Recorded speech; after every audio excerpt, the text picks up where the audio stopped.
Ve'inyin shalu la'kadosh baruch hu, the concept that they asked the Holy One, blessed be He, what should the sinner do? V'amar yaseh tshuva, and he said, he should do tshuva.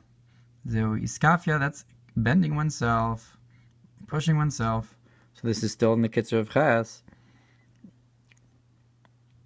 V'iskaf is hafcha shel behema, and the changing of the animal sheba adam that's in man, ainu nefesh habahamis, that is internal, not just regular sacrifice, like Torah said, but the internal animal, which is the animalistic soul. V'od ki tshuva ila reach bogdav, and further, because the higher level of tshuva is the smell of his iniquities, not the smell of the sacrifice. Reach nichoach, but reach bogdav. Like by Yitzchak, it was Reach Begadav, but so he said he smelled his tshuva, the Reach Bogdav. Zeu kinyan Reach Hatorah Shel Mizbeach HaPanimi. So that's like the altar, the inner altar of incense. The smell altar is higher than the outer altar of sacrifice. So that's the smell of the tshuva is the inner altar. Even though the korban itself is holy of holies, but there's a higher level than that. The idea of that I am holy, that my holiness, Hashem says, is higher than your holiness. The holy of holies is the crown, the wisdom and understanding. But the concept of my holiness is the concept of atik, one, not as in the counting of the 10 spheros. And this is that they asked the Holy One, blessed be He, this idea, this level of because I am holy. That's why it says that Hashem does not desire sacrifice. Adam ki yakriv mikem. Rather, He wants the person to offer from themselves. The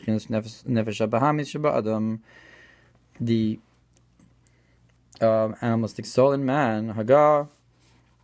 And a note on this Kitzer, ein vayn mashakazav od binyan behema sheyesh ba bitl yosem bechinas ha'adam.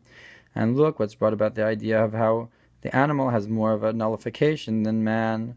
Belukotei Torah Parshas Emor b'dibor hamaskil v'hini f'kohen osam. And the Mamar about how the Kohen waves them.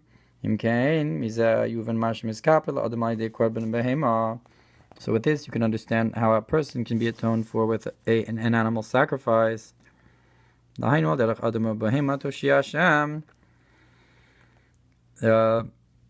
idea of that a man and animal Hashem will save, that together with an animal, that's when Adam is also saved.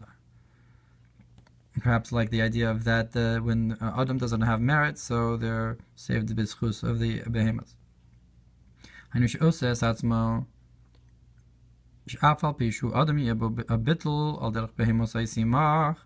what does it mean? That is to say that even though he's man, he elevates himself to the level of the bittul of the animals, like the idea of I am an animal with you. So that's Lamal Yusa, that's to say that the man is trying to be nullified, like the animal has an extra nullification over man. Ad Kanaga, that's the end of the extra note from the Tzemach Tzedek. Ha'osius mamshich mihiratzon, and the letters they draw down. Let there be divine will, shalamayla maseichel, beyond intellect, l'chein yochol lasos min noga kodesh. Therefore, you can make from kodesh noga, holiness, that is the animalistic soul. You're elevating the shemban, or the elevating the animal inside of you. I know that is my soul thirsts for you. Shalamata. That is the fire from below, and I will see. That is comparing the animalistic soul to a sacrifice, an inner sacrifice. because the concept of in our image is the concept of sight. So he's comparing this to, so the animal sacrifice is yichud tata, and the nefesh baham is being offered up. So that's like yichud law. So kidmusenu in our likeness is like you bring an animal instead of you. It's a likeness, and in our image is an actual, like the person himself being offered up is the animalistic soul in man being offered up instead. So that's B'tzel Menu instead of Kidmusenu. So that's a higher level, the concept of sight. Like it says, and through this you can elevate the animal.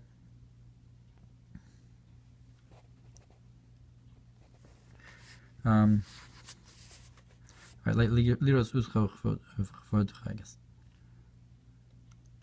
But we still need to understand how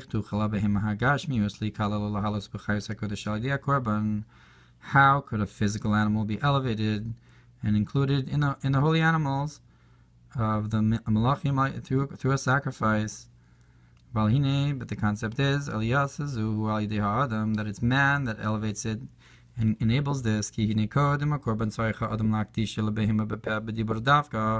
That before he brings the sacrifice, man has to specifically sanctify it with words. To say that this is a korban oladini b'chinas adam shosho mitzad nitzutz eloki, because man, his source is the divine spark shalonifkam, which hasn't been blemished. U'b'maylu madrega halyona. It's on a higher level, like we brought before, with the idea of in our image and our likeness, the concept of the supernal unity and the lower unity. When the man sanctifies it with speech to say this is a sacrifice, this is a burnt offering, as I'm yad hukdash kodesh, so that sanctifies the animal and it becomes holy. That there's no more room for the nurturance of the external forces from the physicality of the animal. And this reveals and elevates it back to its source in the face of the ox of the supernal chariot. So it's through man that reveals this within the animal. And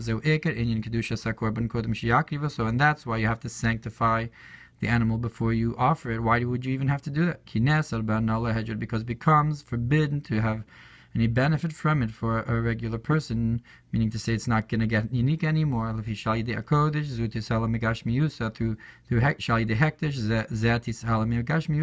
through this sanctifying, it gets elevated from its physicality, from this that it got taken from the klipas noga.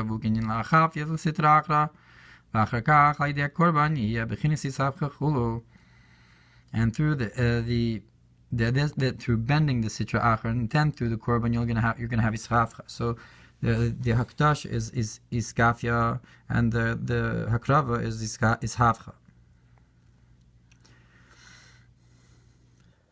Vayin mashikos mizev likude Torah bebirol pasuk Rashi hamatos perek daled. Daf pegim lamed beis shemidibur adam nase or makif al habehema, that through the speech of man this creates a encompassing light around the animal, where I guess the hikrava itself is an orpnimi. That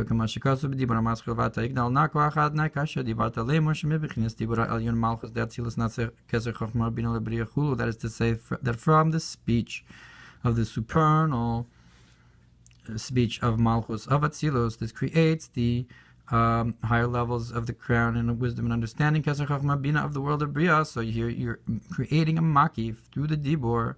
So the animal, which corresponds with the world of Bria, the Chayus, so the Adam that's on the Kisei in the world of which corresponds with Atzilus. So the Malchus, the dibur of the Adam Elyon, creates a makif for the animals of the Mirkav Tata and Bria. So to man, in comparison to an animal, who is like Atzilus in comparison to Bria, because in his world, like we brought before earlier in the Mamar. in Sif Aleph, Va'eker Shari Kol Mailas Adam Al Domem Sumech Chai Zeu Hioso Medaber, and especially the main thing is that the greatness of man over the inanimate plant and animals, that he's a speaker. And that's why specifically it's through speech, through the Akdasha, that he's able to elevate the inanimate plant and animal. So if that's the whole mile of man, so you have to have the Akdasha to reveal this Shoresh Elyon of the inanimate plant and animal, because in general, in the concept of the worlds, the inanimate plant and animals correspond with the worlds of Bria, Yitzir, and Asiya. The Ha'adam Shu Medaber Hu Atzilus, and the man who's the speaker corresponds with Atzilus. And therefore through his speech, which is Malchus of Atzilus, through this he corrects the worlds of Bria, Yitzir, and Asiya. And the truth is that Malchus is not just Malchus, but it's rooted in wisdom, the father that founds the daughter.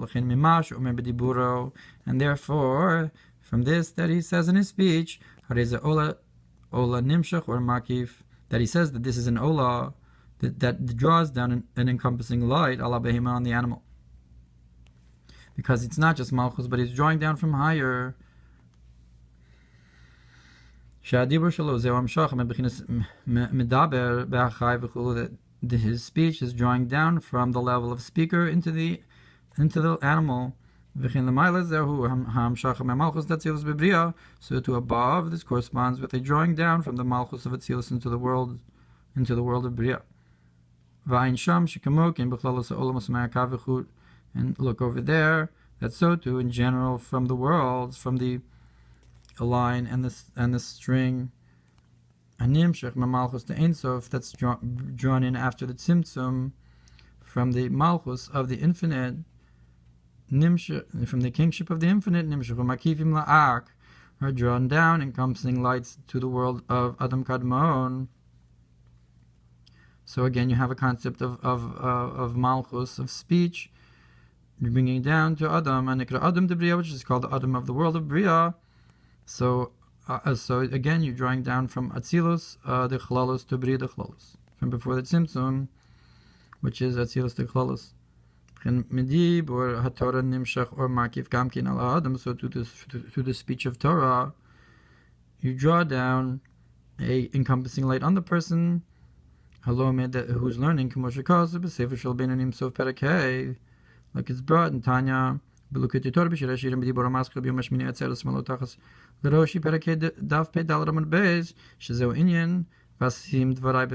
that this is the idea that I'm going to place my words in your mouth. And with the shadow of my hand I will cover you. So you have a concept of speech. I'm placing my words in your mouth, and Malchus, and then that creates a makif, and I will cover you with a shadow of my hand. And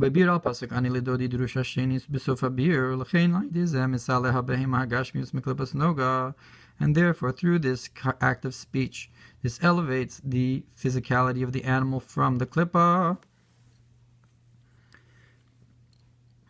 back to its source. Like what's brought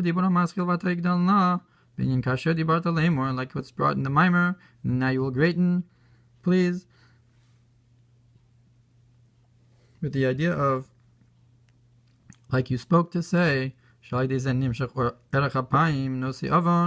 that through this is drawn the idea of the lengthy countenance and lifting of sin, a revelation of Keser, of Makif, that even the heaviness of the sin will lift and elevate, like the strength that lifts up a stone. And look what's brought in the idea of that he lifts up, he's high, he lifts up high to sit. So perhaps it's the idea of that you're elevating the physicality, the animal soul. How do you elevate an animal, which corresponds with the sin? It's through the haktasha, and the sacrifice. So that's the concept of Nosei Avon, of wiping away the sin. Because the mitzvahs are encompassing lights from Arich, that through this it elevates the soul. Look over there.